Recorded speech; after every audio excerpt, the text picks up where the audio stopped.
you ever gotten the vibes for a story, but have no idea what the plot is? I get this all the time. I see a picture or listen to a song and I'm filled with a sense of a story, a feeling that this could be the perfect setting or a character theme song, yet I have no idea who this character is or what the plot they belong to. Vibes can't write a story. Not alone anyway. However, they're a jolly good place to start.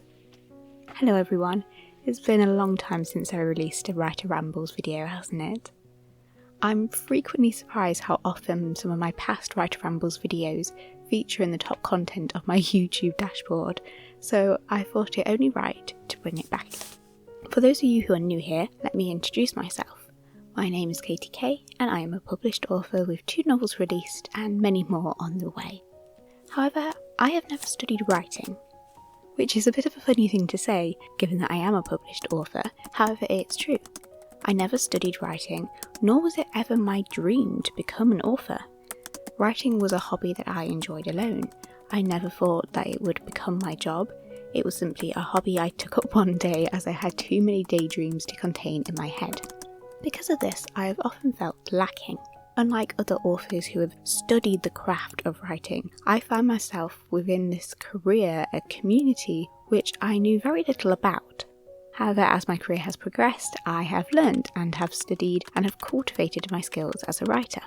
When I look back at my first novel I released, I cannot help but feel a little embarrassed by it. Even though it has been published and done well, I know that if I was to write it again now, with the knowledge that I now possess, it would be much better. I'm still learning, still discovering new things about writing and about this industry. I am sure that there are other people out there, perhaps watching this video, who, like me, like to write, but have never studied the art and feel a little lost within the writing world.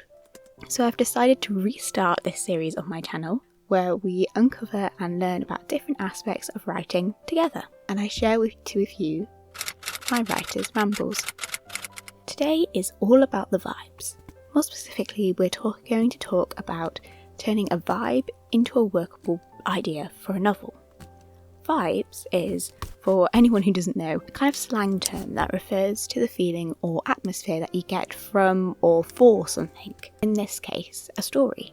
Usually the vibes are something specific. For example, you might want to write about something that feels like a warm cup of tea, or like walking through a university campus in the middle of November. Another word for this might be aesthetic. You might know that you want to write a book with a dark academia look to it, or something filled with the cosy cottage core feels. So how do we turn these vibes into a story? Well, let's start with the basics. What are the vibes you want to work with? Let's say you want to write a book that feels like walking through a university campus in the middle of November. What does this actually mean? Let's begin with a good old-fashioned list. Without thinking too deeply about it, write down everything that this vibe makes you think of. In this case, we have a university setting. For me, my thoughts go to old lecture rooms, old buildings and busy libraries. We also have November, which makes me think of red autumn leaves, misty days, thick coats, scarves, and Taylor Swift's Folklore and Evermore albums.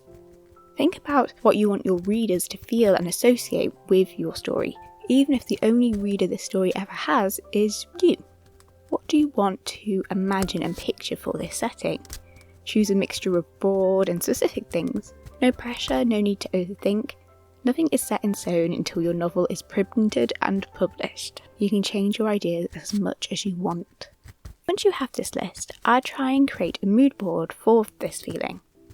If you're more of a visual person, you might wish to do this step first, but there is a reason why I placed it second, which I'll explain in a moment. For mood boards, I tend to use Pinterest, as it's free and pretty simple to use.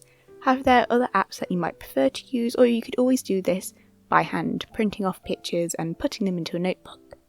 If you're using Pinterest, then start by making a new board and maybe name it after the vibe you're searching for. This is where your list comes in handy.